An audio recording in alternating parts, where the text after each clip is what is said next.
नमस्कार प्यारे छात्रों, आप ध्यानपूर्वक अपने अध्ययन के प्रति समर्पित हों। आप सदैव खुश रहें, इसी की कामना के साथ आज हम आगे का अध्ययन प्रारंभ करते हैं। प्यारे छात्रों, आपने अनुप्रास अलंकार के दो भेदों के विषय में कल तक जान लिया था, एक छेकानुप्रास और दूसरा वृत्यानुप्रास। छेकानुप्रास कहता है कि वर्ण की आवृत्ति एक बार होती है। एक आवृत्ति का मतलब कोई वर्ण केवल दो बार आए। और दूसरा था वृत्यानुप्रास, जहां वर्णों की आवृत्ति का कोई निषेध नहीं होता, यानी कि एक से अधिक आवृत्ति किसी वर्ण की या एक से अधिक वर्णों की हो सकती है, वहां पर होगा वृत्यानुप्रास। अब हम अनुप्रास के आज तीसरे भेद पर चर्चा करते हैं। तीसरा भेद है अंत्यानुप्रास। अंत्यानुप्रास अलंकार का सामान्य अर्थ है एक जैसी तुक वाली पंक्तियों का मिलना, यानी कि तुकांत रचना। जहां काव्य पंक्ति का अंत तुक के साथ होता है, वहां अंत्यानुप्रास अलंकार होता है। इसे समझने के लिए हम इसके लक्षण को समझ करके देखते हैं। अंत्यानुप्रास अलंकार का लक्षण कहता है जहां छंद के चरणों के अंत में एक समान वर्णों का प्रयोग हो, वहां अंत्यानुप्रास अलंकार होता है।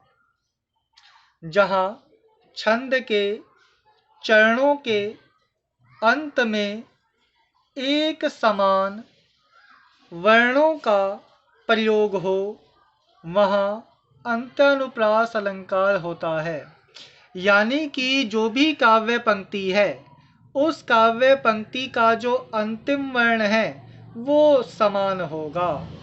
छंद का मतलब होता है 2 line, 4 line, 6 line, 8 line, 10 line. ये 2, 6, 8, 10 लाइन की जो पंक्तियां हैं, उस पंक्तियों का जो अंतिम वर्ण है वो समान होना चाहिए। जैसा कि आप नीचे दिए गए इस उदाहरण में देख रहे होंगे, मैंने अंडरलाइन कर रखा है अलकों में और पलकों में। इसमें आप अंतिम वर्ण देख रहे होंगे, वे समान हैं। काली काली अलकों में, आलस मदनत पलकों में। पहली पंक्ति में ल, क और मैं, ये 3 वर्णों की आवृत्ति दूसरी पंक्ति में भी दिखाई देती है, ल, क और में। तो वर्णों की आवृत्ति है। जब काव्य पंक्ति के छंद के चरणों का अंतिम वर्ण समान हो, वहां अंत्यानुप्रास अलंकार होता है। दोनों की तुकें मिलती हों, वहां अंत्यानुप्रास अलंकार होता है। जैसे उदाहरण के लिए, तज प्राणों का मोह आज सब मिलकर आओ, मातृभूमि के लिए बंधुवर मिलकर अलख जगाओ। तज प्राणों का मोह आज सब मिलकर आओ, मातृभूमि के लिए बंधुवर मिलकर अलख जगाओ।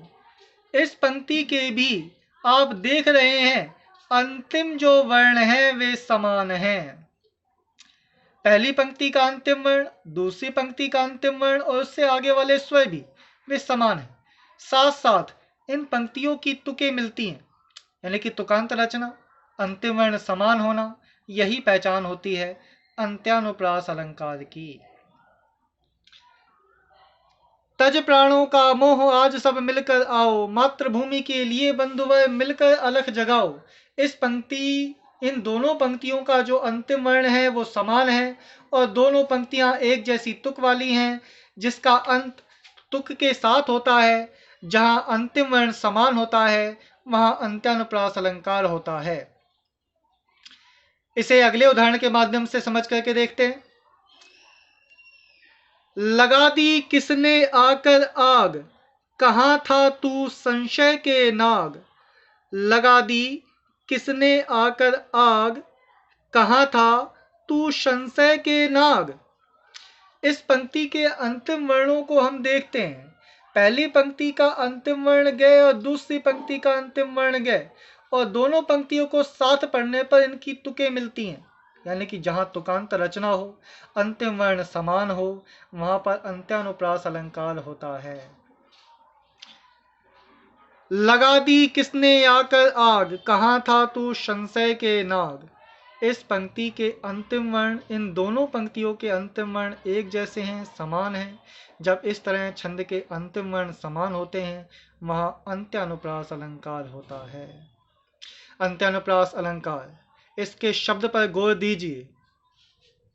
अंत अनुप्रास, अंत का मतलब होता है अंत में,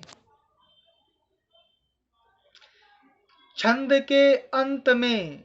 अनुप्रास का मतलब अनुप्रास, अनुप्रास कहता है वर्णों की आवृत्ति, यानी कि छंद के अंत के जो वर्ण हैं उनकी आवृत्ति हो, यानी कि पहली लाइन का अंतिम वर्ण जो है वही दूसरी लाइन का अंतिम वर्ण होना चाहिए। यही अंत्यानुप्रास अलंकार कहता है।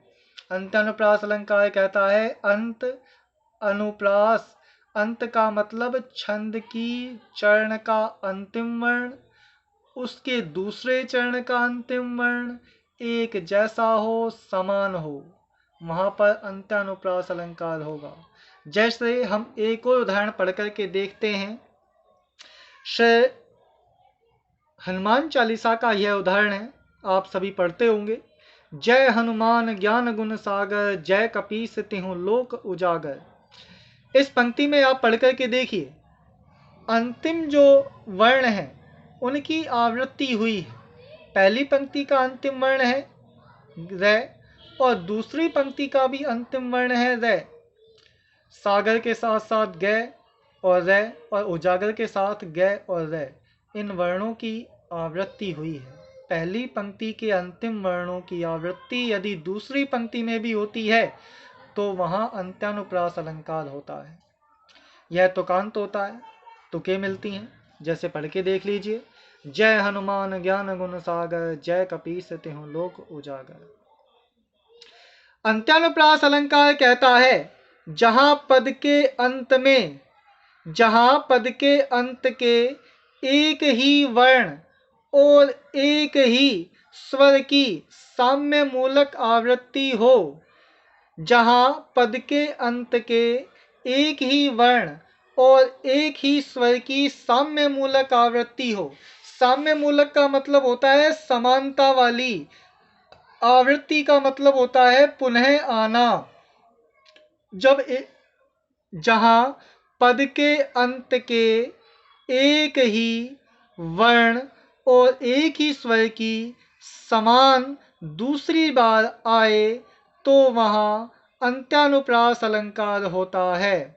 जैसे उदाहरण के लिए यहाँ पर एक दिया गया है, गुरुपद मृदु मंजुल अंजन, नयन अमीय दृग दोष विभंजन।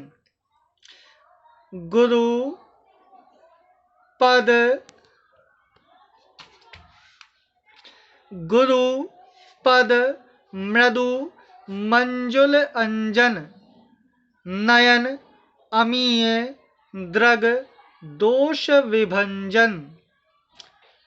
इस पहली पंक्ति का अंतिम वर्ण देखिए, ए ऊपर बिंदी जय और न, और अंतिम दूसरी पंक्ति के अंतिम वर्ण को देखिए, ऊपर बिंदी है, भय के ऊपर जय और न, यानी कि जय न और अनुस्वार, इन वर्णों की आवृत्ति हो रही है। जो पहली पंक्ति के अंतिम वर्ण है वही वर्ण दूसरी पंक्ति के अंत में भी आए हैं। जब इस तरह की आवृत्ति होती है वहां पर अंत्यानुप्रास अलंकार होता। अंत्यानुप्रास अलंकार कहता है जब एक जैसी तुक वाली पंक्तियों की आवृत्ति हो, जहां छंद के चरणों के अंत में एक समान वर्णों का प्रयोग हो, वहां अंत्यानुप्रास अलंकार है। अंत्यानुप्रास अलंकार कहता है जहां पद के अंत में एक ही वर्ण और एक ही स्वर की समानता से भरी हुई आवृत्ति हो, वहां पर अंत्यानुप्रास है। जैसा कि हम क्रमशः उदाहरणों में देख रहे हैं, पहले उदाहरण में, दूसरे उदाहरण में, तीसरे उदाहरण में आग और नाग, इस आग शब्द में ग की और नाग शब्द में ग की। इसके बाद हम देख रहे हैं अगले उदाहरण में सागर और उजागर में। और उसके बाद हम अपने अंतिम उदाहरण में अंजन में और विभंजन में, जब इस तरह काव्य पंक्ति के अंतिम में एक समान वर्णों का प्रयोग हो, वहां अंत्यानुप्रास अलंकार होता है।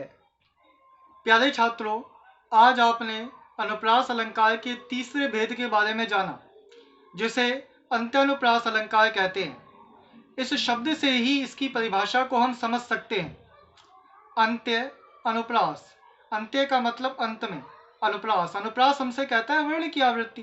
पहली पंक्ति का अंतिम वर्ण जो है वही दूसरी पंक्ति का अंतिम वर्ण भी होना चाहिए।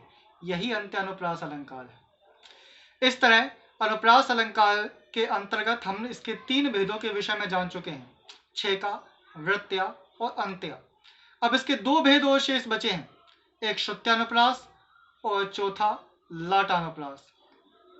कल हम इन दोनों भेदों के विषय में पढ़ेंगे, श्रुत्यानुप्रास और लाटानुप्रास के विषय में।